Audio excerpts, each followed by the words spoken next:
Oi, pessoal, boa noite. Jorge, boa noite.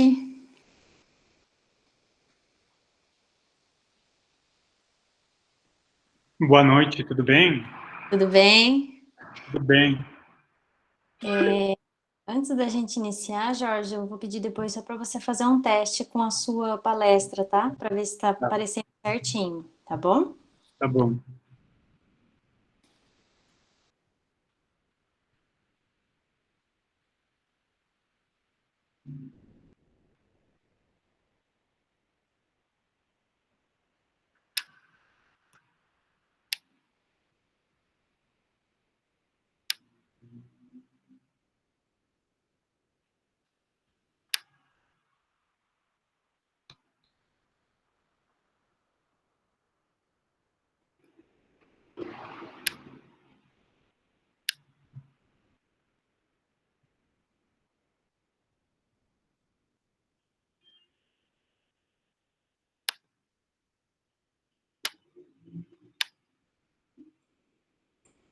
E dá para ver a apresentação? Tá aparecendo sim, tá aparecendo. Eu acho que está certo, então. Tá, Tá bom? tá bom. A Vou gente já... deixar ele compartilhar.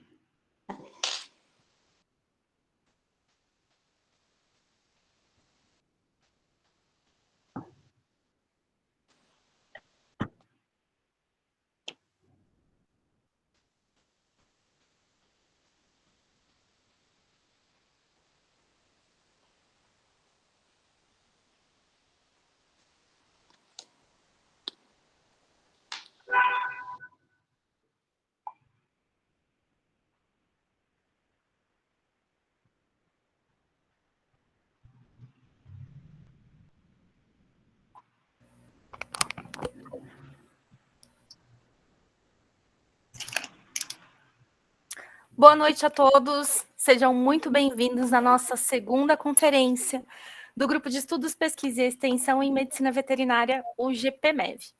Vou passar para vocês algumas considerações sobre como funcionará o nosso evento e, em seguida, passo a palavra para a professora Thalita para fazer a nossa abertura. Bom, hoje nossa palestra se inicia às 19h30, porém, nos próximos dias se organizem, porque o nosso evento se iniciará às 19 horas. Peço que vocês mantenham os microfones e as câmeras desligadas durante as apresentações para o melhor andamento das palestras, né, do nosso evento. E também, pessoal, é de extrema importância que vocês se atentem às listas de presença que serão disponibilizadas. As listas serão disponibilizadas durante as palestras, ao longo, né, das nossas palestras. Então, nós vamos disponibilizar aqui no chat os links dos formulários do Google. Então, eu peço que vocês não se esqueçam de assinar as listas de presença, porque elas serão necessárias para a confecção dos certificados. Mais uma vez, quero agradecer a presença de vocês.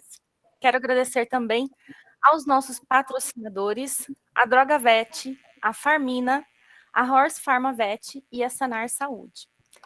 Sejam todos muito bem-vindos. Passo agora a palavra para a professora Thalita.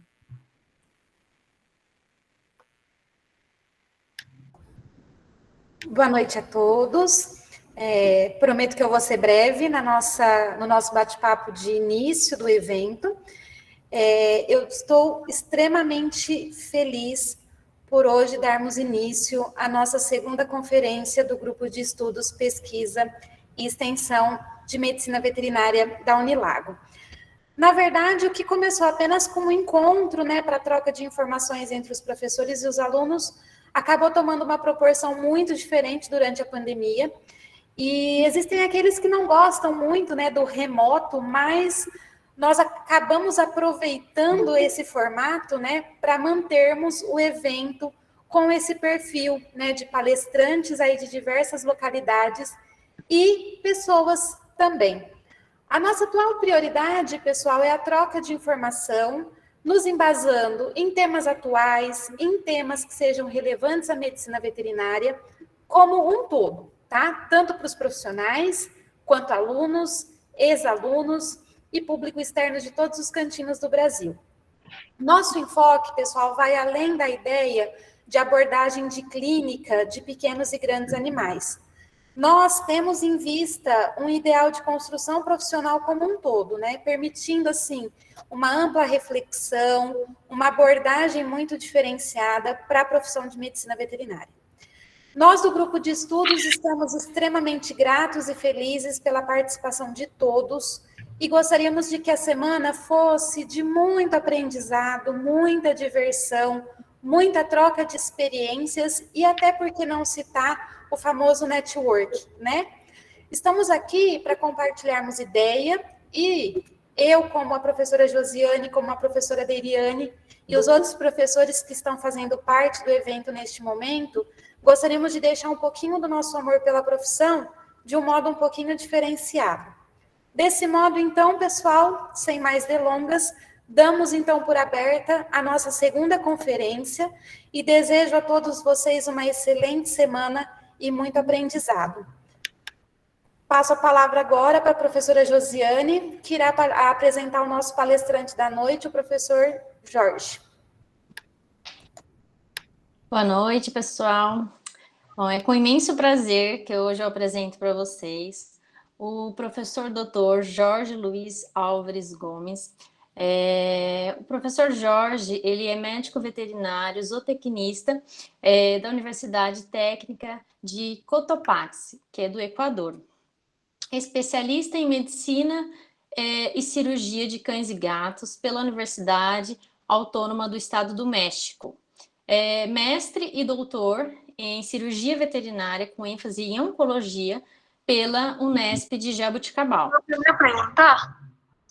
Atualmente, o Dr. Jorge ele é professor de clínica de pequenos animais na Escola de Medicina Veterinária do Equador, atua na área de oncologia clínica e cirurgia como prestador de serviço, e também ele é autor e coautor de artigos de revistas indexadas e capítulos de livro da parte de oncologia e de reconstrutiva. O Jorge, ele é um palestrante internacional que a gente está tendo aí no nosso evento. Então, é com grande prazer, Jorge, que em nome de toda a comissão organizadora, eu agradeço a sua presença no nosso evento. E é muito bom ter você hoje falando para a gente, né, sobre um assunto aí que a gente trabalhou junto, né, as células-tronco, e passar hoje esse seu conhecimento aí para os nossos alunos. Então, Jorge, muito obrigada, viu, por ter aceito o nosso convite. Olá, boa tarde, tudo bem? Josi, muito obrigado pelo convite. Há muito tempo, eu acho que 1 ano e meio que a gente se abraçou lá no Brasil, possivelmente há 2 anos, né? Que eu já acabei o doutorado e voltei para Equador aqui. Aqui está um pouco de frio, ainda é tarde aqui, apenas são as 5:30 da tarde. Então ainda é cedo, em comparação com vocês. É um tema bastante interessante isso das células-tronco, que eu trabalhei nesse tema durante o mestrado e parte do doutorado já. Além disso, trabalhar com a área de cirurgia oncológica e a reconstrutiva. Então, só que parte do trabalho que eu fiz durante o mestrado, com o uso das células-tronco, foi algo diferente, né? A gente não fez uso das células-tronco autógenas ou halógenas, que são 2 metodologias que comumente a gente utiliza em vários estudos. O estudo que a gente fez, em parte do experimento em coelho, foi utilizando célula-tronco de cães. Então, foi um enxerto xenógeno de célula-tronco e, com base nisso, a gente foi criando um pouco de experiência do uso das células-tronco e parceria com pessoas que também trabalham nessa área da pesquisa das células-tronco. Então, nesta palestra, eu possivelmente vou falar uns 45, 50 minutos. O objetivo dessa palestra é criar dúvidas, né? Muitas dúvidas, possivelmente para algumas pessoas vão ter esse interesse de estudar também algo das células-tronco, que possivelmente algumas pessoas já estudam células-tronco. E aqui alguns conceitos, o que são as células-tronco. O que dá para fazer com as células-tronco? Praticamente eu vou fazer um resumo das células-tronco, de o que é uma célula-tronco, qual a divisão das células-tronco, a classificação, o que a gente está fazendo hoje em dia na clínica de pequenos animais, tudo isso que a gente vai avaliar. Dá para ver a apresentação? Está aparecendo, sim. Pode colocar no modo de... Eu estou vendo a sua tela, a apresentação não entrou.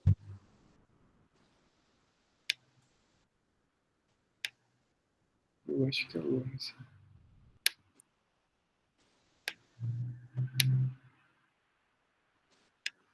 Só depois...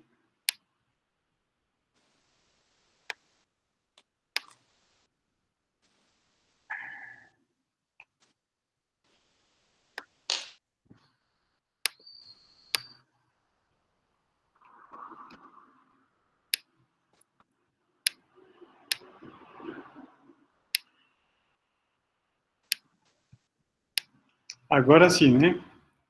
Dá para ver. Isso, tá aparecendo. Agora vai. Isso, agora deu certo. Então, obrigado ao GPMEV, né?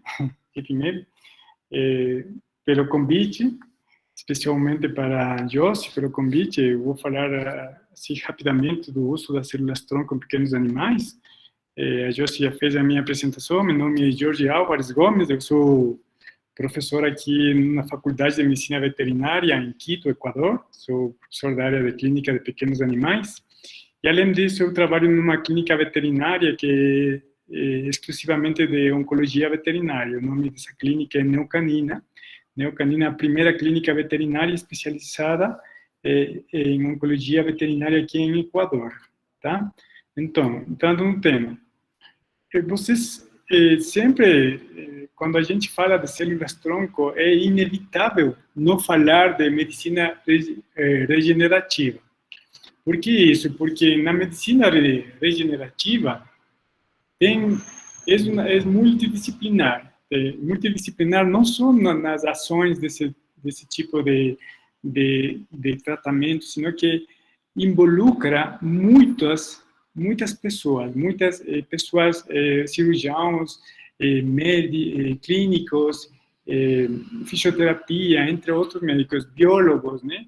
Que todos eles apontam para criar esta área da medicina regenerativa. Então, é uma variedade de estratégias para o tratamento, que incluem as células-tronco, do tema que eu vou falar hoje, engenharia de tecidos, que cada vez na medicina humana está criando esse tipo de tecidos para cobrir, para fechar ferimentos, não, de grande escala, terapia genética, e derivados autólogos do sangue. A Josi tem muita experiência com o uso dos autólogos do sangue, como o PRP. A gente também trabalhou com isso durante a área do mestrado, então, mas a Josiane é a pessoa que tem mais experiência nesta área. Então, a medicina regenerativa, como falei, tem muitas estratégias para o tratamento sobretudo em pequenos animais, nestas áreas, em ferimentos, né, onde a gente vai fazer uso, em feridas de pequenos animais. Já o que tem que ver, o conceito das células-tronco, vamos falar que elas, a grande maioria dos livros falam que as células-tronco, as células-madre em espanhol, o stem cell, que a gente também conhece, são células indiferenciadas, né? Mas uma das características dessas células-tronco diferenciadas, elas têm essa capacidade de autorrenovação, sim? Elas se autorrenovam. Vamos colocar um exemplo, por exemplo, as células-tronco da medula óssea, aquelas células-tronco que produzem os leucócitos,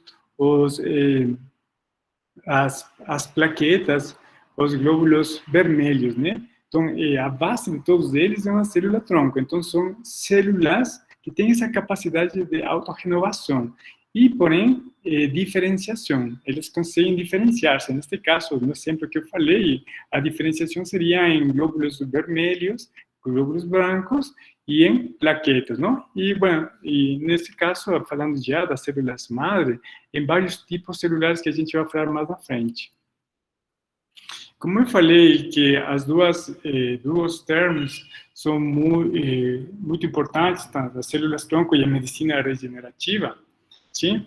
Porque o objetivo da medicina regenerativa é o reparo de muitos tecidos, não? A substituição ou regeneração das células do tecido dos órgãos.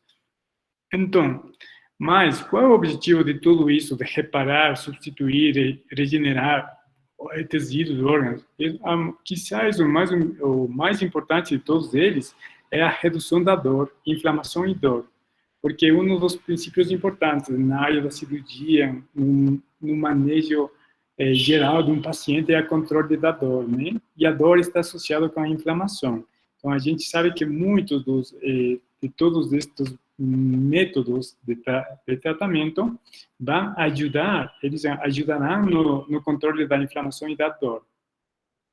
Também, o objetivo de muitos trabalhos da medicina regenerativa, e falando especificamente das células-tronco, o objetivo é melhorar a cicatrização dos tecidos. Sim? Eu acho que de todas as pesquisas que foram publicadas no mundo inteiro, se vocês procurassem a cicatrização dos tecidos, tem muito estudo, e ainda não tem algum documento que fale que um melhor do que o outro, né? Independentemente de qualquer um destes métodos que foram já publicados. E como falou algum colega, algum professor lá em Jabuticaba, falavam que o melhor método de cicatrização é o natural, não tem outro jeito que melhore a cicatrização, né? E outro que o objetivo também da medicina regenerativa, e a verdade, o objetivo de todas as áreas é retorno à função do tecido ou órgão, não? Se que cumpra uma função o órgão, que cumpra uma função o tecido. Se a gente está falando de uma ferida em um membro, pois a função do membro é movimentar-se, não? Estamos falando de uma lesão renal aguda, que volta a função sem essas alterações que podem comprometer a vida do paciente. Então, a gente vai procurar isso. Já, voltando aqui nas células-tronco, as células-tronco, elas estão presentes em todos os tecidos dos mamíferos, sim? Elas estão presentes em todos. E o objetivo da presença das células-tronco nos tecidos dos mamíferos é porque elas são responsáveis do crescimento, da manutenção e do reparo dos órgãos, sim? Por exemplo, quando a gente tem uma ferida aqui na mão, na pele, imediatamente no processo da cicatrização, que atuam as células-tronco que se localizam em locais específicos aqui perto do sítio lesado, né? Onde que tem a pessoa as alterações. Então, com base a isso, com esse conhecimento que as células-tronco ficam ou permanecem no corpo inteiro de todos os mamíferos, tanto nós, pessoas, quanto dos animais, então tem uma classificação. Uma, enquanto tem que ver o potencial de diferenciação. E dois, segunda, a origem. Isto do potencial de diferenciação das células-tronco falam de três termos que são muito importantes. Um deles é totipotenciais. Na grande maioria dos artigos, vocês observarão o término totipotencial, pluripotencial, multipotencial. E qual é o objetivo disso, de totipotencial? O que significa totipotencial, não?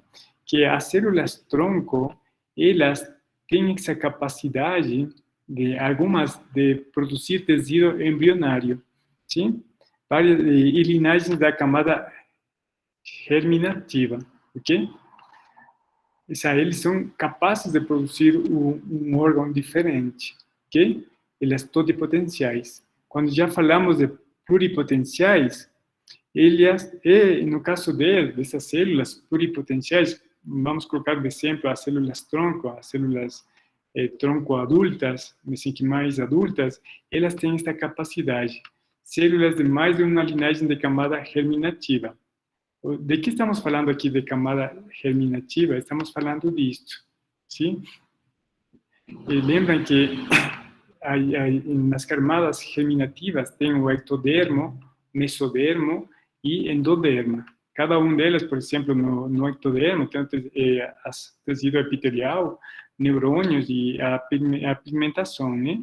Já no caso do mesodermo, a gente está falando de gordura, tecido gorduroso, de músculo, de osteoblastos, de condrocitos, ok? E já no caso do endodermo, estamos falando do tecido pulmonar, da tireoide, do pâncreas. Então, cada uma, quando a gente está falando de pluripotenciais, que podem, essas células-tronco, sim, desenvolver mais uma linhagem da camada regenerativa, mas qualquer um deles, na grande maioria está nesta área, não? Do mesodermo. E quando a gente fala de multipotenciais, então significa que elas têm essa capacidade de diferenciação restringida em só uma linhagem celular, por exemplo, só adipócitos, sim? Só mesodermo. Não tem a capacidade para endodermo ou ectodermo. É isso que a gente está falando quando a gente fala de multipotenciais. Pluripotenciais pode fazer qualquer dessas três camadas, não? Ectodermo, mesodermo e endodermo. Agora, segundo a origem das células-tronco, sim? Segundo a origem das células-tronco, elas são duas formas. Umas são as naturais e outras são as artificiais. Aqui na área das artificiais, que são células-tronco pluripotentes induzidas, elas já precisam de alguns tipos de avaliações por órgãos regulatórios de cada país, né? Então, isso não é muito comum fazer esse tipo de pesquisa, precisam de autorizações.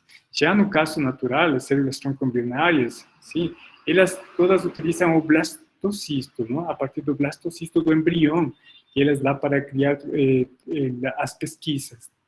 No que tem que ver as células-tronco fetais e perinatais, são de tecidos ou órgãos dos fetos, assim, já de um feto ou quando acabou de nascer. Por exemplo, no caso das pessoas, quando a gente faz uso da placenta da placenta, não? Após o parto da mãe, que a gente guarda às vezes essas células-tronco para depois no futuro, não? E a outra que são as células-tronco adultas. Aqui isso é o que a gente mais utiliza na área da medicina veterinária, as células-tronco adultas, que a gente pega tecidos ou órgãos de adultos. Por exemplo, o tecido adiposo. Onde que a gente tem tecido adiposo? Em cães, em gatos, no tecido adiposo no ligamento falciforme, que seria um. Outro que localiza-se na cavidade abdominal, sim?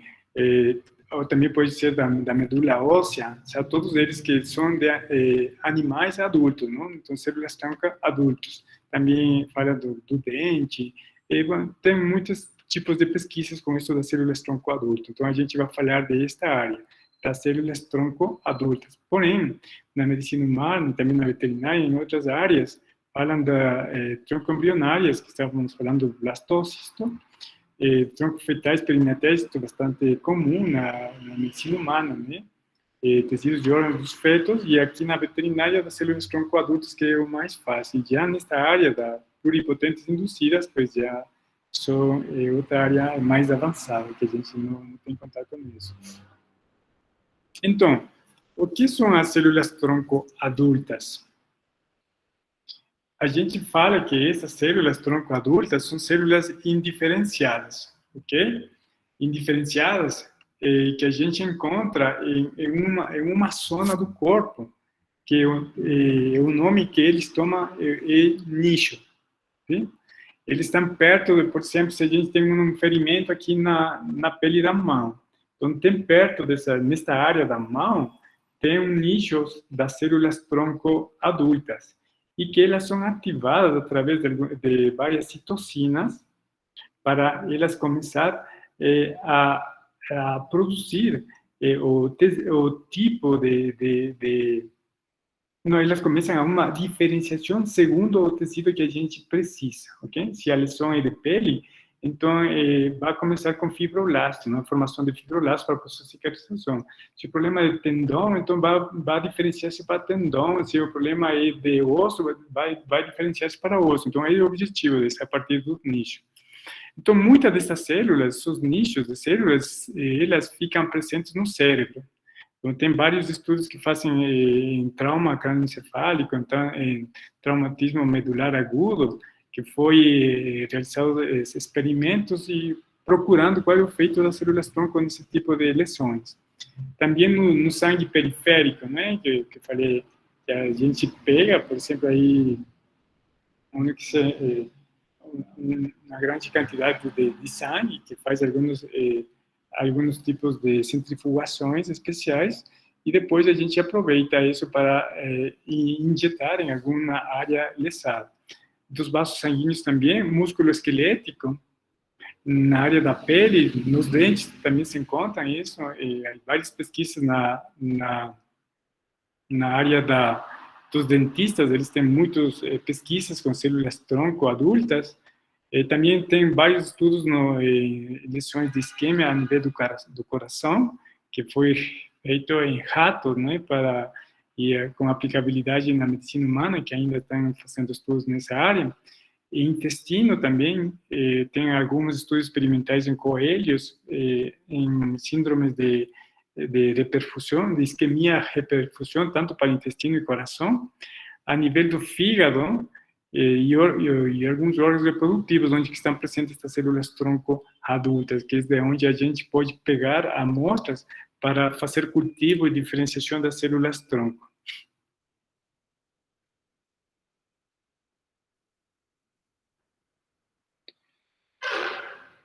En relación a esto, as células-tronco mesenquimais, elas são células-tronco adultas, não? A gente já falou dessas células-tronco adultas, só que dentro desta classificação das células-tronco adultas, a gente fala disso, mesenquimais, células mesenquimais. Quais são as... Lembram do tipo de célula, origens celulares, não? Epiteliais, entre outros. Aqui vamos falar de células mesenquimais. Então, quando a gente fala de células-tronco mesenquimais, estamos falando de células-tronco adultas, que elas são derivadas da mesoderma, já desta área que a gente está falando aqui, da mesoderma. Sim? São derivadas do mesoderma, aí eles vão para adipocito, miocito, condrocitos, osteoblastos, ok? Quando falamos de células-tronco mesenquimais, elas são derivadas da mesoderma. E como elas se derivam do mesoderma, elas têm essa capacidade para se diferenciar em osso. Em osso, cartilagem, músculo. Só um momento, por favor, vou conectar aqui, a bateria está acabando. Só um momentinho.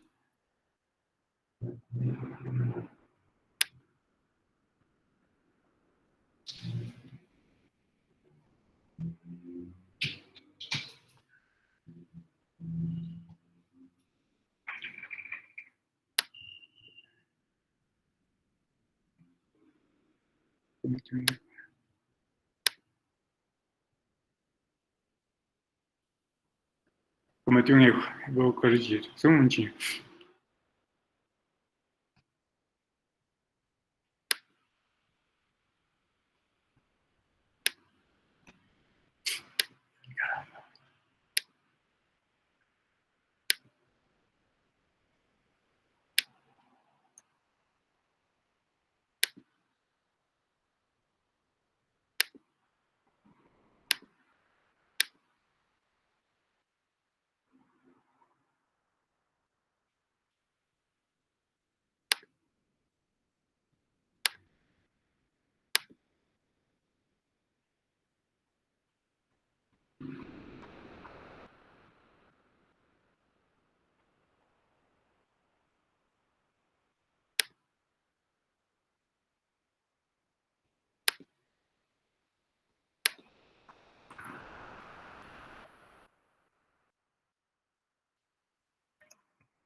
Dá para ver a pantalla?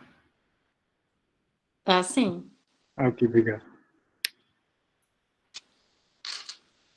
Então, continuando, desculpa aí. Está falando disso dos nichos, né? Que elas estão presentes praticamente em todo o corpo todo das pessoas, dos animais. Já quando falamos das células-tronco mesenquimais, elas são células-tronco adultas, sim? Elas são células-tronco adultas. Aqui já não estamos falando de fetos, não estamos falando do embrião, ok? Estamos falando de células-tronco adultas. Então, elas têm essa capacidade para diferenciar-se em osso, cartilagem, músculo, estroma da medula, tendão, ligamento e gordura. Então, muitas das pesquisas estão bordadas para estas áreas, ok? Então, dentro das primeiras pesquisas, que começaram nos anos 60, nos anos 70, a grande maioria das pesquisas, elas são com as células-tronco mesenquimais procedentes da medula óssea, sim? Da medula óssea. Posteriormente, aproximadamente há 10 anos atrás, começaram as pesquisas do tecido procedente do tecido adiposo, da gordura. Então, aí começaram a fazer vários estudos experimentais, comparativos, entre as células que procedem da medula óssea e do tecido adiposo, e determinando a diferença entre um e outro, mas não tem muita coisa diferente. Os dois são grandes potenciais, eles têm grandes potenciais para criar esse tipo para diferenciar-se em osso, cartilagem, músculo, estroma da medula, tendão, ligamento e gordura. Então, mais ou menos isso que acontece, não? Porque o processo das células tronco mesenquimais, não? Quando elas começam através de um pericito, sim, a proliferação dessas células através da osteogênese, da condrogênese, através da osteogênese, o final vai ser a formação do osso, que tem muitos experimentos em coelhos e ratos, induzindo fratura em coelho, em rato, e após a injeção local ou intravenosa sistêmica da medula de células-tronco mesenquimais para melhorar o processo da cicatrização óssea, não? Pensando neste fator de osteogênese. Já no caso da condrogênese, para a formagem de cartilagem, o objetivo dela é nos casos dos animais que têm uma osteoartrose, em presença de artrose, do mesmo jeito que acontece em pessoas velhas, também em cães velhos, cães que tiveram alguns tipos de alterações no joelho, sim? Muitos desses estudos estão pensados para isso, para melhorar a presença da cartilagem nesse tipo de patologias. Então, vários estudos têm nesta área.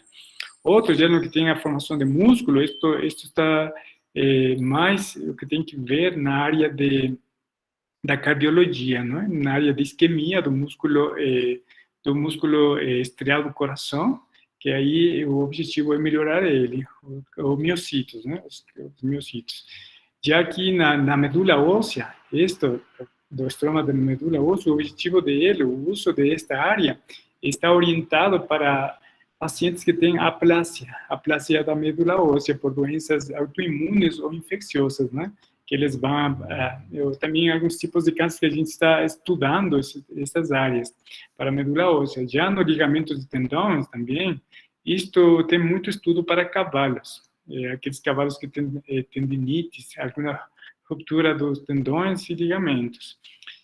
Tecido adiposo, eles estão utilizando para transplante ou autotransplante, por exemplo, em pessoas que tiveram algum trauma, algum tipo de traumatismo em mulheres que perderam as mamas, as glândulas mamárias. Então, mais ou menos estão nessa área do tipo de transplante, que eles querem criar gordura para implantar em certas áreas. Sim? E, bueno, tecido conectivo. Então, mais ou menos, este é o objetivo de los diferentes processos das células-tronco adultas mesenquimais. Então, como que acontece isso que falei? Uma diferenciação, né?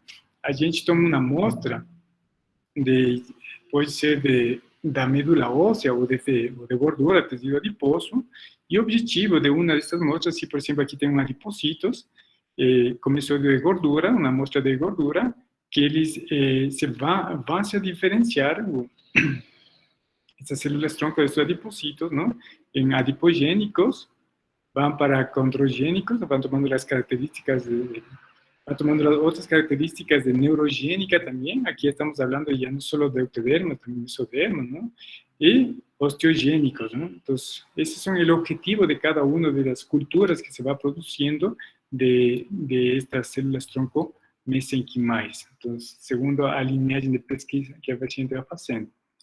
Então, como eu falei, tem vários estudos que fazem como estudos comparativos. A comparação entre células tronco procedentes da medula óssea versus as células tronco procedentes do tecido adiposo, né? Então, aí tem vários tipos de marcadores que fazem avaliações, porém, na grande maioria dos estudos não observam diferenças, né? Qual que é melhor do que o outro. Aqui a diferença, a única diferença eu acho que qual é mais fácil conseguir. É mais fácil conseguir gordura do que medula óssea, com certeza. É mais fácil conseguir maiores quantidades de gordura. Se a gente procura gordura em cães, onde que tem gordura? No tecido falciforme, no mesentério, tem muitas áreas, né? Porém, a medula óssea não vai ser o mesmo volume, a mesma facilidade de conseguir uma grande quantidade de volume para obter uma maior quantidade de células tronco. Então, esse eu acho que é a única diferença. Porém, nos efeitos são muito parecidos. Aqui, em esse estudo que coloquei, fazem algumas diferenças das culturas, né, entre células tronco procedentes da medula óssea e as células tronco procedentes de tecido adiposo. E aí, as diferenciações, por exemplo, diferenciação osteogênica, né, são muito similares, não tem diferenças. Em adipogênico também, bastante semelhantes, né? Então, o que eu falei, não tem muita diferença. A única diferença é o volume, de onde que a gente consegue a grande quantidade. Então, é mais fácil conseguir tecido adiposo do que medula óssea. Então, com base no que a gente já falou, agora a gente vai falar segundo a classificação segundo a origem do animal que a gente pega as células tronco. Então, a gente vai falar de autógenas, por exemplo, significa que do próprio paciente, okay? do próprio cão, do próprio gato, do próprio coelho, do próprio cavalo. Que a gente pegaria uma amostra desse tecido do mesmo animal, a gente vai fazer um processamento dessa amostra e depois a gente injeta no mesmo animal. Já quando a gente fala halógenas, é de um doador da mesma espécie, ou seja, cão com cão, felino com felino, cavalo com cavalo, sim? Pessoa com pessoa. Da mesma espécie, mas não da mesma raça, né? No caso do cães, aqui não importa da raça, é importante que seja da mesma espécie, canina com canino, sim? E já no caso de xenóquenos, ainda é muitos experimentais, que começaram, tem vários, múltiplos estudos, a gente está na medicina, pesquisas que fazem para aplicar na medicina humana, a gente quer pegar tecidos do porco, assim, para injertar em pessoas, né? Então, tem muita pesquisa nessa área, porém, tem células tronco mesenquimais adultas, de pessoas em ratos, de pessoas em porcos, de cães em porcos, a gente fez de cão em coelho, e assim tem vários, procurando, primeiramente, demonstrar que essas células não são lesivas para o receptor, né? Então, um dos objetivos. E depois que essas células, após que a gente injerta em uma espécie diferente, que essas células tenham essa capacidade de regenerar, produzir essa medicina regenerativa que a gente está procurando. Então, tem vários mecanismos. Como que funcionam as células tronco? Agora, o mais importante, a gente já falou a classificação, as diferenças entre células tronco adultas, embrionárias, o que é a célula tronca mesenquimais, a gente já tem um conceito mais amplo, não é assim? Rapidamente falamos disso. Porém, a gente tem que entender qual é o mecanismo de ação das células tronco, porque elas têm muitos mecanismos, tem ações anti-inflamatórias, tem ações imunomodulatórias, sim? Então, entre essas das mais importantes, a gente fala estes tipos de ações ou funções. Uma de suporte trófico, né, de crescimento, tem essa função de crescimento e suporte trófico. Outra função das células-tronco, o mecanismo de ação, é anti-inflamatório e imunomoduladores. Também tem essa função de revascularização, isso é importantíssimo para a área de cicatrização. Esta atividade anti-apoptótica, isso é importante tanto para a cicatrização quanto também para na área da isquemia e de perfusão. E também essa capacidade de diferenciação, que a gente falou em diferentes tipos celulares, não? E, finalmente, esta ação de quimiotaxia, essa capacidade de atrair várias interleuquinas nos sítios onde que se apresenta alguma alteração. Então, já falando da área do trófico, o efeito ação trófica das células-tronco, aqui, para que cumpra essa função, tem vários fatores de crescimento que importantíssimos e que, segundo múltiplos estudos feitos em animais de experimentação, como em ratos, em coelhos, foi demonstrado que tem várias citocinas relacionadas com a angiogênese, não? Angiogênese, a generação de vasos sanguíneos, novos vasos sanguíneos. Eles, entre os fatores mais importantes que a gente conhece mais, este é o fator do endotélio vascular, o VEGF, né? Esse é o fator mais importante de todos. Além desse, também falamos desse fator de crescimento dos hepatócitos, o básico de fibroblastos, o fator de estimulação de colônias de granulócitos e macrófagos, e o fator de crescimento beta-transformante. Eles, após a injeção das células-tronco em alguns animais, em alguns experimentos, foi observado que se apresentam cada um destes fatores de crescimento e desse jeito eles apoiam na ação de suporte trófico das células-tronco. Já na área no efeito anti-inflamatório e imunomodulador das células-tronco, aqui é muito importante o efeito das células-tronco a nível suprimindo a proliferação das células T. Okay? Eles são importantes neles, a importância das células T a nível tanto de periférico, né? Elas também alteram o perfil da secreção das citocinas das células dendríticas. E quando eles atuam ou alteram este perfil da secreção de células dendríticas, também eles vão causar ou vão alterar o ambiente pró-inflamatório a um anti-inflamatório. Um ambiente aqui tem um efeito que a gente observa no caso dos monócitos de tipo, os monócitos, na hora que eles se transformam para macrófagos, não? Na primeira fase da inflamação, as células presentes são os monócitos, 48 horas após o trauma da lesão, eles viram macrófagos, só que nos macrófagos eles têm a modular macrófagos tipo 1, que muitos deles têm que ver com esse processo anti-inflamatório, a diferença do macrófago tipo 2. Sim?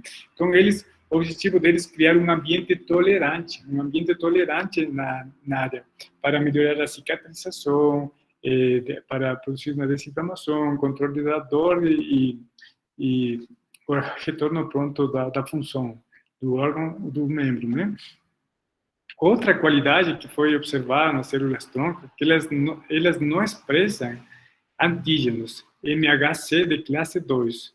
Então, por isso que dá o que não apresentam alterações quando a gente faz um transplante alógeno ou quando a gente faz um transplante xenógeno de células-tronco, ou seja, entre espécies ou em diferentes espécies, porque essas células-tronco têm essa capacidade, não expressam antígenos MHC de classe 2 ou moléculas coestimuladoras. Então, esse é um efeito, um benefício muito amplo aqui das células-tronco. Muita pesquisa que tem em medicina de humanos vinculadas nesta área, não? Por essa capacidade, por essa função, essa ação imunomoduladora das células-tronco.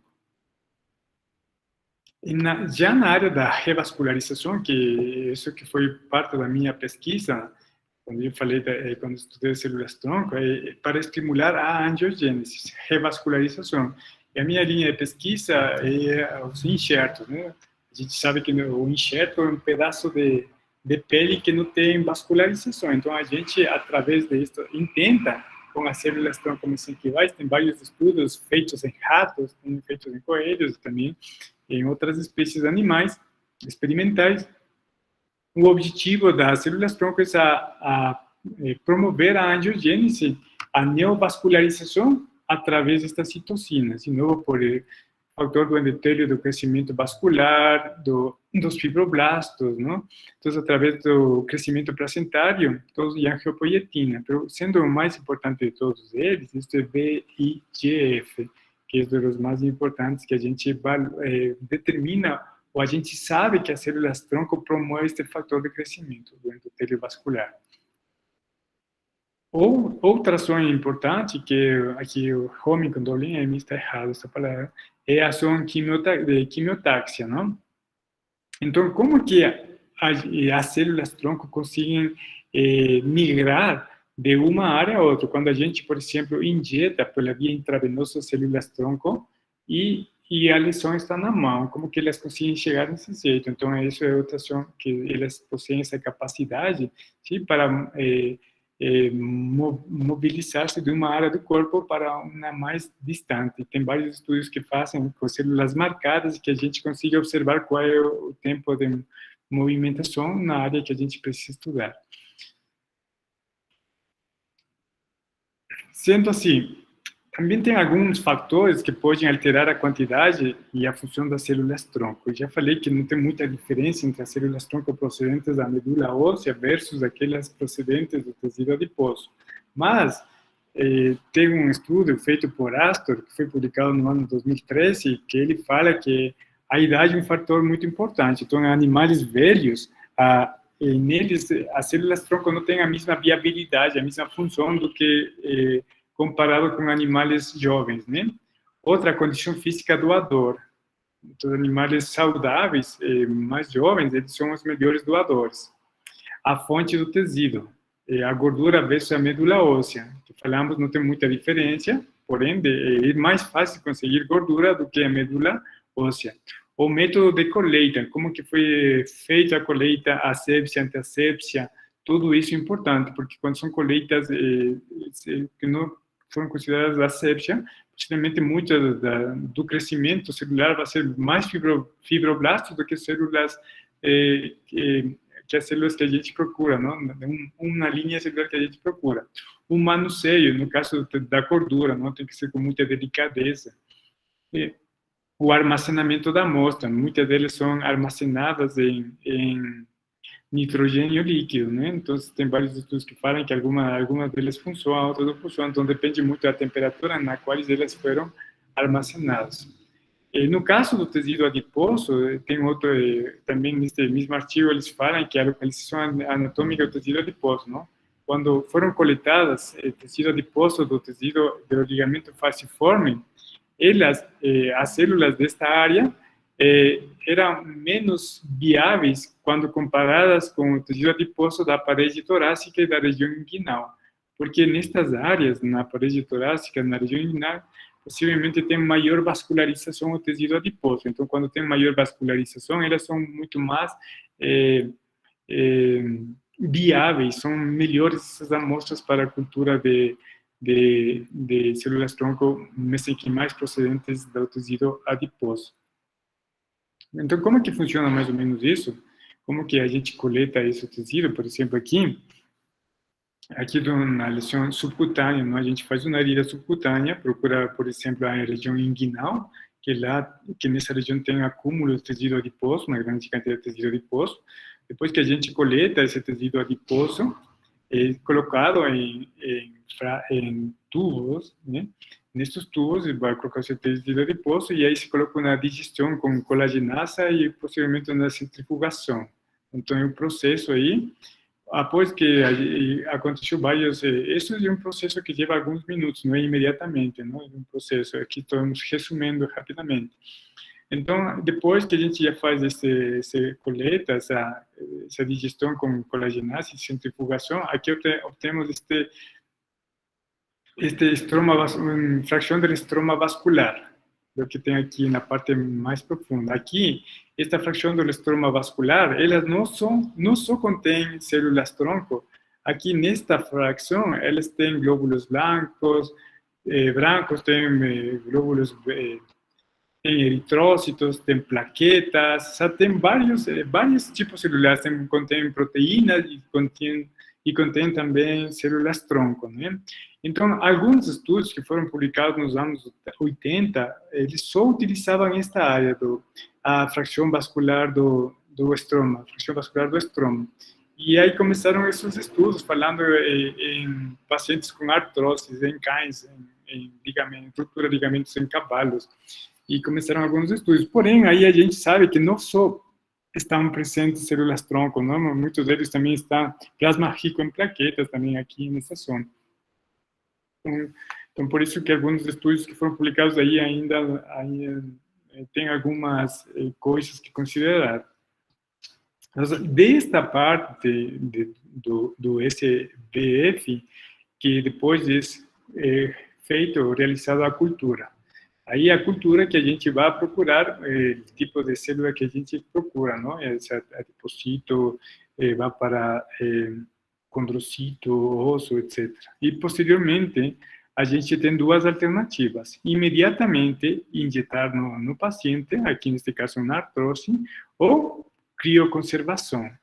Tem muitos laboratórios lá no Brasil, tem um laboratório aí em Campinas, tem outro laboratório no sul do Brasil, também tem lá na capital do Brasil vários laboratórios que eles já vendem células que permanecem em crioterapia, não? Criopreservadas e que você só faz um período e eles te enviam e depois para a aplicação.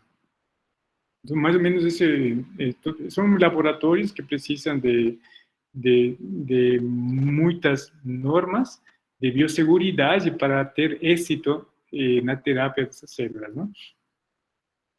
Então, aqui, foi publicado no ano 2015 por Marx e Silveira, são os brasileiros, os pesquisadores brasileiros, e eles fizeram uma revisão de bibliografia, aí valorando a maioria de estudos que foram feitos. Aqui, por exemplo, para osteoartritis de húmero, não? A nível de húmero e radial, articulações do húmero radial. Estamos falando a nível do cotovelo. Estava esquecendo a palavra cotovelo. Sim, aqui utilizaram células tronco e PRP, adulto stem cell, autólogas, sim, autólogos, todos os estudos foram com autólogos, já do mesmo paciente. Então, é um número. Isso também é importante, porque a grande maioria de estudos são com poucos animais, né?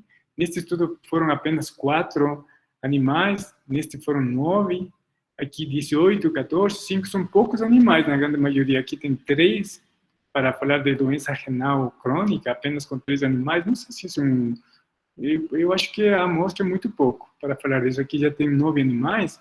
Então, eu acho que o grande problema dos estudos que foram publicados de clínicos que são poucos animais. Então, a gente não sabe se realmente isso é viável.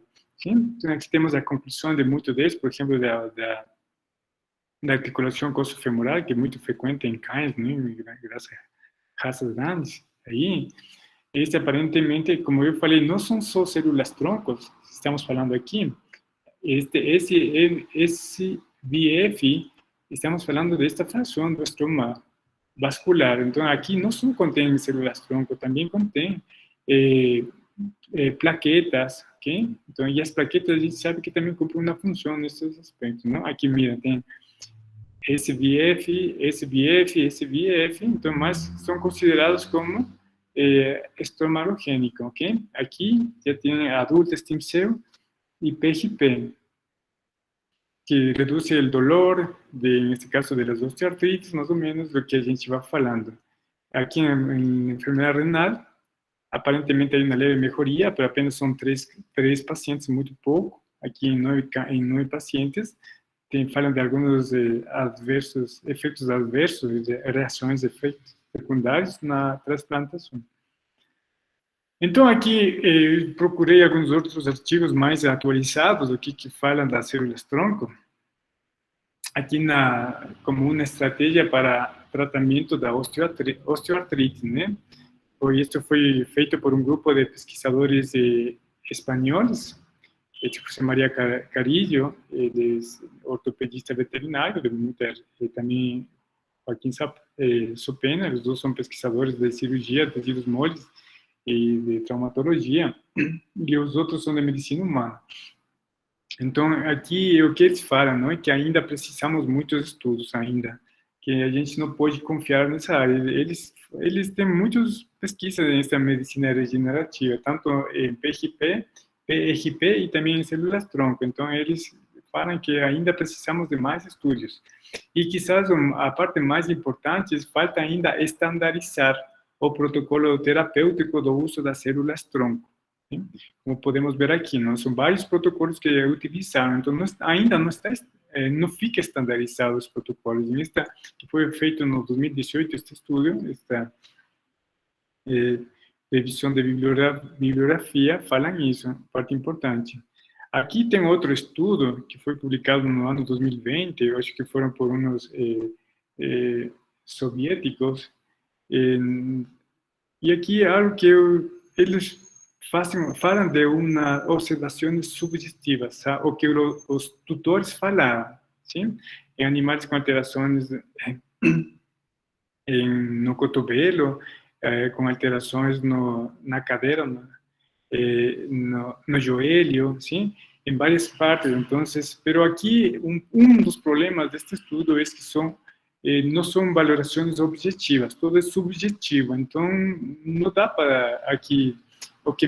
Segundo as observações subjetivas dos tutores, falam que houve diminuição da dor, né? Que os pacientes aparentemente melhoraram, mas também falam de outras alterações, como morte dos animais, né? Outras coisas. Então, este artigo que é um pouco mais atualizado, eu acho que sigue falando isso, que ainda tem muito por estudar e ainda falta criar protocolos para o uso das células-tronco nesse tipo de alterações, né? Ainda temos que estudar e entender isso. Aqui também tem alguns casos que foram utilizados para o uso da cinamose. Tem cinamose, pacientes que têm essas alterações, em sequelas por causa da cinamose em cães. Então, aqui nesse estudo que foi feito também por pesquisadores brasileiros, isso foi feito em Belém do Pará, e aí apenas foram feitos em 4 cães.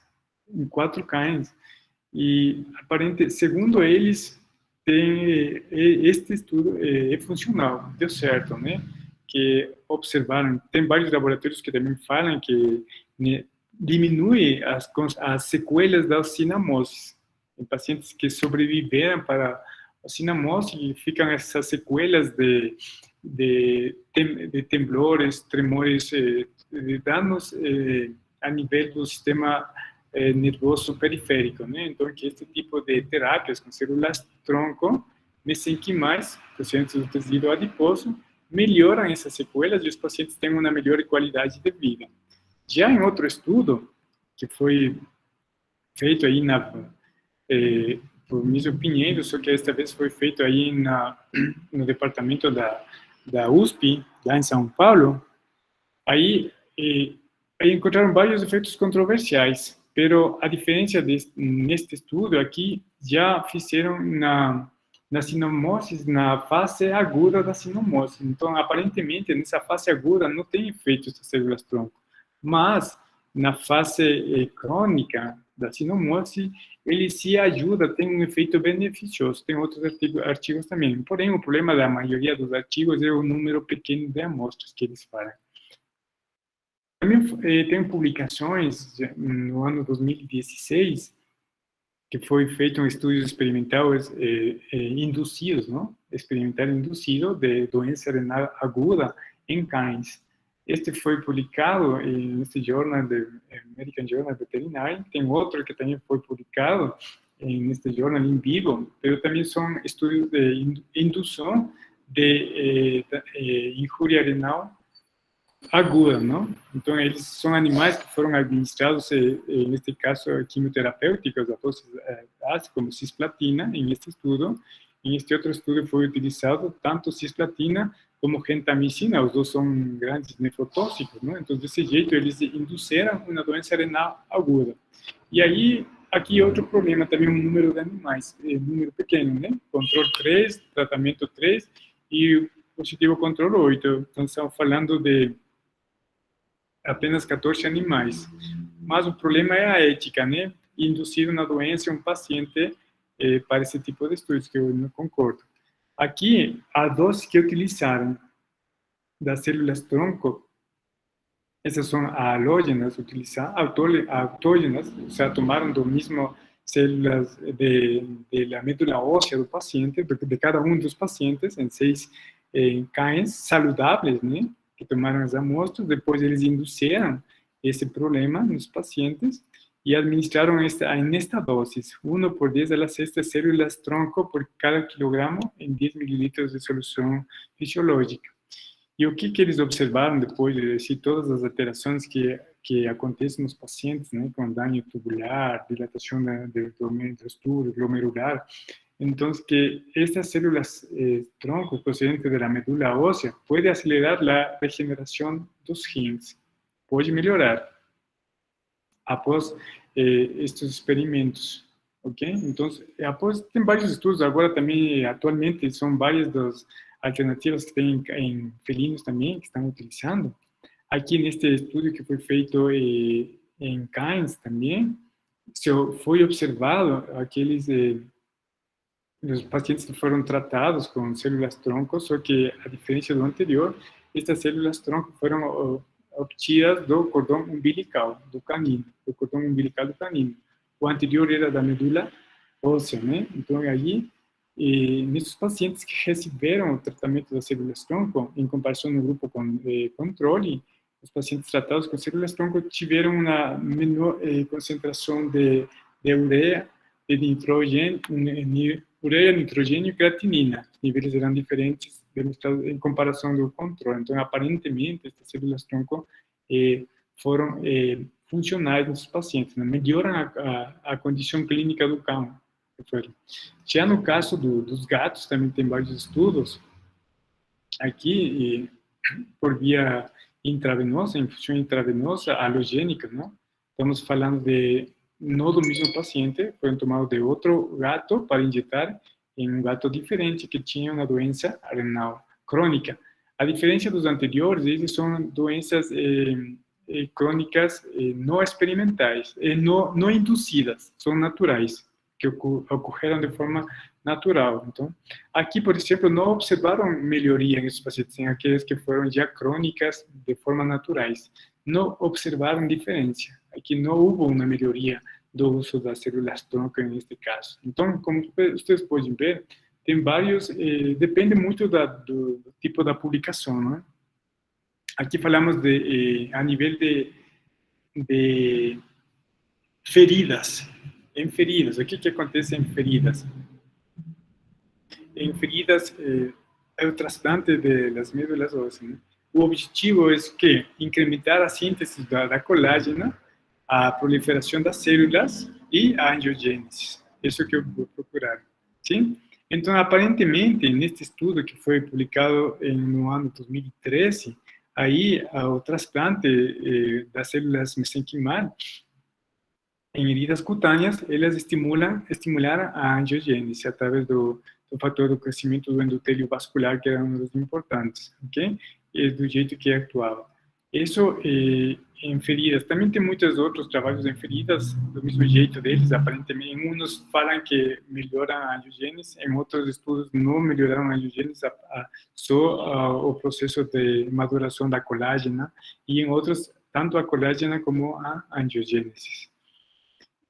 Outro estudo que trabalhamos com a Josiane e eu, aqui já foi um estudo, não foi em cães, não foi em gatos, já foi com células tronco de cães em coelhos, já foi um estudo interespécie, não?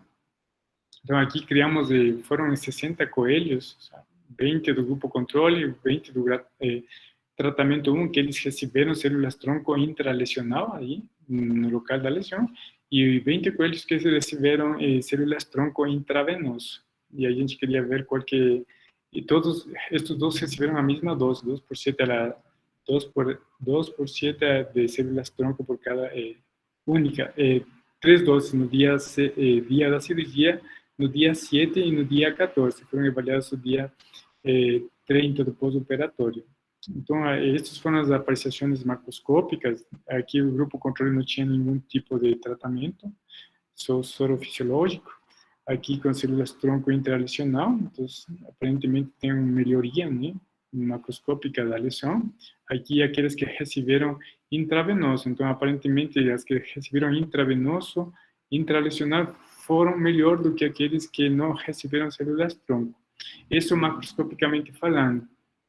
Já na avaliação microscópica também houve uma diferença, só que isso aconteceu na primeira semana da avaliação, depois em todos foi similar. Na primeira semana que a gente conseguiu que os pacientes que receberam células-tronco de Cain para cicatrizar ou simular a cicatrização em coelhos, houve uma rápida repitelização, que observamos o epitélio, né? Aqui quase não tinha formado, aqui já tinha a formação do epitélio, aqui também está repitelizado, aqui era muito maior comparado com o grupo controle. Porém, já a partir da terceira semana, já quase era a mesma coisa. E no que tem que ver com a vascularização, nos primeiros dias, nos primeiros 3 dias, aqueles pacientes que receberam células-tronco tinham maior vascularização. Já depois do terceiro dia, todos os grupos eram iguais. Não houve diferença. Então, isso que a gente foi determinando nesse estudo. Então, mas foi interessante este estudo porque demonstramos que o transplante das células-tronco de uma espécie em outra espécie não obtivemos uma rejeição. Não houve uma rejeição dessas células. Então, é possível trabalhar com células-tronco de uma espécie em outra espécie, não? E aí abre a possibilidade de muitas outras pesquisas que a gente tenta fazer, não? Por exemplo, de cães em animais exóticos, entre outros, que pode ser útil em alguns casos. Okay? Porém, nessa pesquisa que nós observamos, só observamos na repitelização, na primeira semana. Após a repitelização, não houve nenhum efeito no controle da inflamação, da imunomodulação e da revascularização. Todos foram iguais. Como para terminar, né, neste artigo que foi publicado também em 2015 por pesquisadores brasileiros, falam de muitas, nessa época, em 2015, das diferentes casas comerciais que já vendem as células-tronco disponíveis, tanto nos Estados Unidos, no Brasil, na Costa Rica, aqui em Centro-América. Sim? Agora tem muitas outras empresas que distribuem, que vendem células-tronco, não? Em Brasil mesmo, tem vários, como falei, tem em Campinas, tem no sul do Brasil, tem em Brasília, entre outras cidades, tem faculdades também. Acá em Chile também, que é novo, que tem muitas pesquisas nessa área. Aqui em Equador não tem, mas a gente, em México agora já tem também, então é uma área que cada vez está tomando maior força, né? Maior força e que tem aplicabilidade em pequenas espécies, em cães, em gatos. Então, como conclusão, o que eu posso falar disto do uso das células-tronco, no dia a dia, na clínica de pequenos animais, que a gente faz, né, cães e gatos, eu acho que ainda precisa de mais estudos para determinar quais dos protocolos que a gente está utilizando no dia a dia são mais efetivos, sim? Segundo a condição clínica do paciente, sobretudo em alguns casos para imunomodulação, quando a gente está falando de cães que têm doença renal crônica, em gatos com doença renal crônica, em cães e gatos que têm aplasia da medula óssea, em esses casos eu acho que ainda precisa estudar mais. Já no que tem que ver em isso da osteoartrose, osteoartrite, em lesão de trauma medular aguda, ainda eu acho que depende muito do laboratório, né? Tem laboratórios que eles falam que tem êxito nisso, e veterinários que aprovam o uso dessas células porque observam que há uma melhoria, não? Então, mas eu acho que daqui a um tempo eles deveriam pegar todos os esses números de animais que foram feitos, uso clínico deveria ser publicado para saber realmente qual é o benefício desse tipo de células-tronco na clínica do dia a dia de cães e gatos. Mas é uma área que precisa mais estudos, porém, atualmente é aplicada e os tutores gostam muito dessa área, não sei porquê, mas os tutores, eles procuram que seus animais sejam aplicados esse tipo de terapias. Muito obrigado pela atenção. Jorge, muito obrigada pela sua palestra, foi muito boa. Nós temos algumas perguntas aqui, eu vou estar passando aqui para você e você vai respondendo. A primeira pergunta é do Ailton. Ele pergunta, Jorge, os testes feitos em animais de espécies diferentes deram certo? Teve a conclusão de resultados positivos?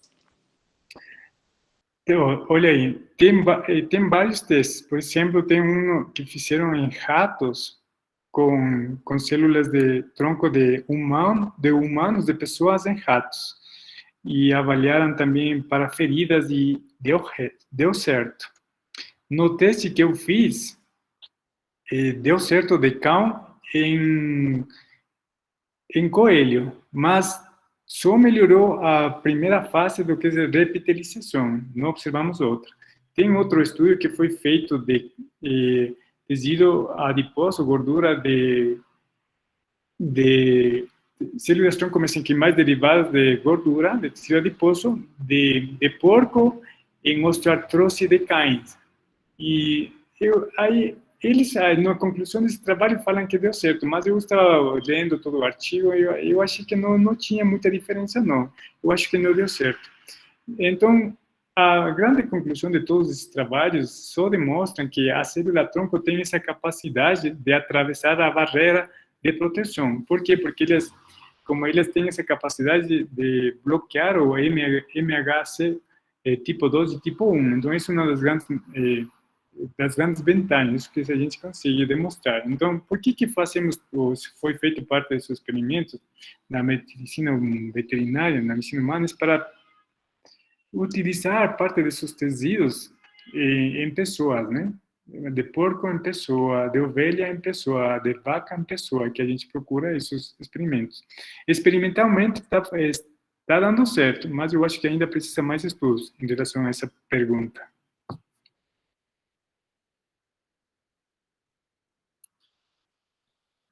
Mais outra?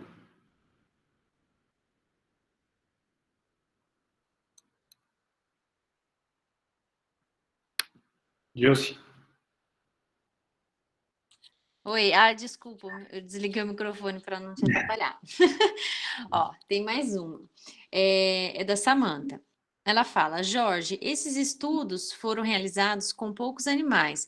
Você sabe nos dizer se o motivo tem a ver com legislação, desistência do grupo de estudo ou apoio financeiro? Você enxerga valorização do setor público nesses estudos? Em quais tipos de estudos? Do halogênico ou xenogênico? Então, aqui ela não aborda essa questão, Jorge, mas eu acredito que seja o xenógeno. Eu acho que no xenógeno,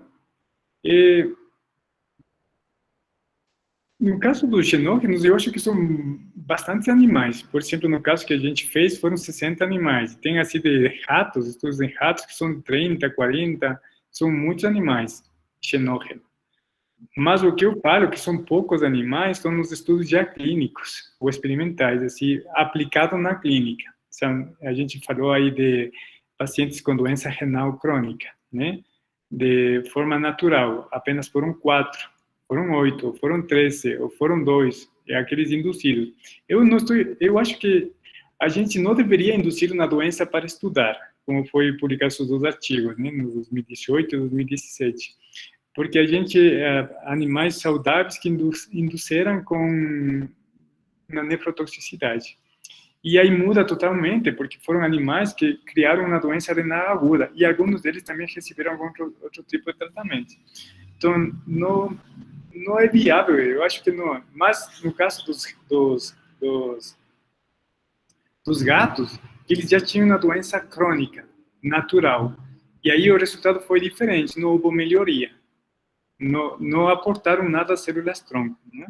Então, aí que fica na dúvida, se realmente é funcional ou não é funcional. Mas o que eu posso falar, e na minha experiência, o que eu observei, eu acho que depende muito do laboratório, assim, do biólogo, do técnico, do mestre que trabalha aí no laboratório, dessa capacidade da cultura dessa pessoa, de criar essa... de cultivar essas células, da cultura dessas células. E em que momento coletar essas células e criopreservar. Eu acho que depende muito disso. E outra, depois na hora que a gente vai utilizar na prática, o descongelamento, respeitar os tempos do descongelamento, porque eu, na área, no momento que eu fiz em alguns pacientes, eu acho que muitos erros eram no descongelamento dessas células. Então, eu acho que a gente precisa de uma cultura do manejo muito especial dessa área, para poder falar realmente se é funcional ou não é funcional. Então, atualmente, muitos dos estudos que estão falando, muitas pessoas possivelmente já injetaram células-tronco, alguns não acreditam, outros acreditam, mas eu falo diretamente, primeiro, que varia muito a dose. Tem muito estudo que fala 1 por 10 de dose, outros falam 2 por 10, outros falam 0,5 por 10, uns falam repetições aos 8 dias, depois aos 15 dias, outros falam uma única dose, uns falam intrarenal, outros falam intravenoso, a nível de feridas intralocal ou sistêmicas, ainda não tem um estudo assim que faça um estudo, uma análise comparativo de todas as vias de administração, as doses. Eu acho que o pior problema das células-tronco é isso. E não tem nada, não tem assim um estudo que organize todas essas ideias, e doses, frequência e volume. Ainda não tem nada disso. Em todos, tanto halógena, autógena e xenógena. Esse é o maior erro em todos os estudos. E é difícil você criar um estudo comparativo, porque eu tentei fazer assim, vamos comparar com diferentes doses. Sim? Depois você fica aí na dúvida, ok, eu vou fazer diferentes doses, vou fazer a dose de 1 por 10, 2 por 10, de 0,5 por 10, porém depois você tem que repetir. Quando vai repetir? Aos 8 dias, 15 dias? Então é bem difícil. Eu achei que isso era bem complicado mesmo.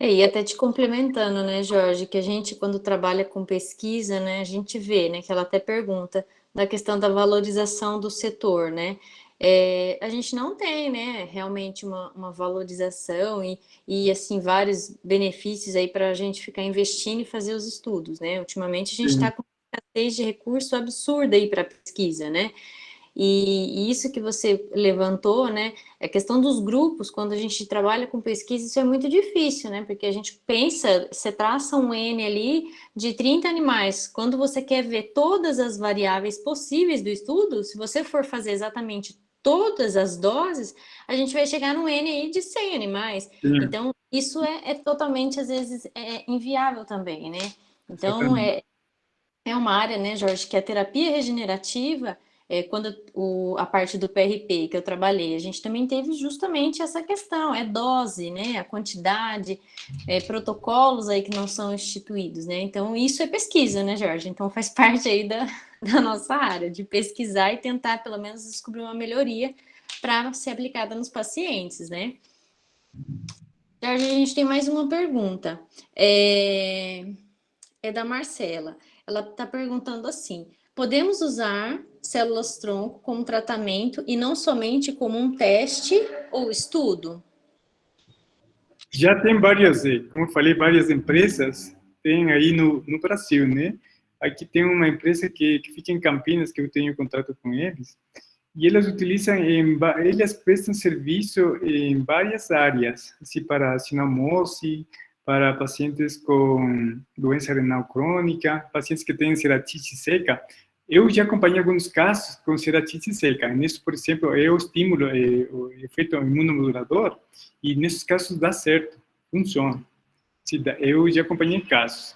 Já em alguns casos, com trauma medular agudo, eu fico na dúvida. Assim como falam de corticoide, funciona ou não funciona, a mesma coisa aí na célula tronco. Eu tenho uma dúvida nisso. Eu acredito que não funciona, sim? Mas eles recomendam. Já na sinomose, eu já acompanhei também nessa empresa um par de casos, vi e aparentemente melhorou, sim, a maneira. Porque isso é um modelo de estudo para pessoas também, isso da sinomose, da desmielinização que acompanha, né? Algumas pessoas. Então, nesse caso, sim. Por exemplo, na cicatrização, eu acho que eu não utilizaria células tronco para estimular a cicatrização das feridas. Eu não recomendaria. Primeiro, seria muito caro. E segundo,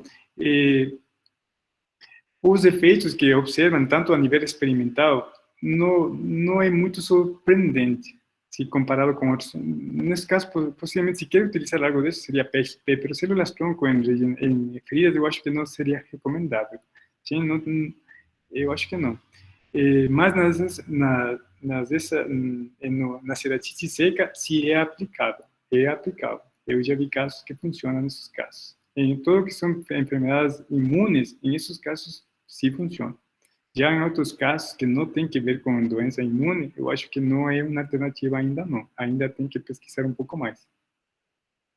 Sim, bom, acho que assim, todas as perguntas foram esclarecidas. Não temos mais perguntas, Jorge. Eu te agradeço, então, novamente, por ter aceito o nosso convite. A sua palestra foi excelente. E foi muito bom tê-la aqui, né? Depois de tanto tempo, né? A gente, pelo menos, ter esse momento aí para te ver aí na palestra. Jorge, muito obrigada mesmo. Obrigado a vocês pelo convite e para praticar português. Há muito tempo que não falava. É verdade, né? Eu estou esquecendo. Não, mas deu para te entender, viu? Perfeitamente. Foi. Muito obrigado pelo convite. Posso colaborar em qualquer outra palestra. Só que agora a minha área, já estou 100% na área da oncologia, cirurgia oncológica e clínica oncológica. Então, fico de braços abertos nessa área, em qualquer momento que vocês precisem de uma palestra. Tá bom? Tá ótimo, Jorge. Obrigada pela sua disponibilidade.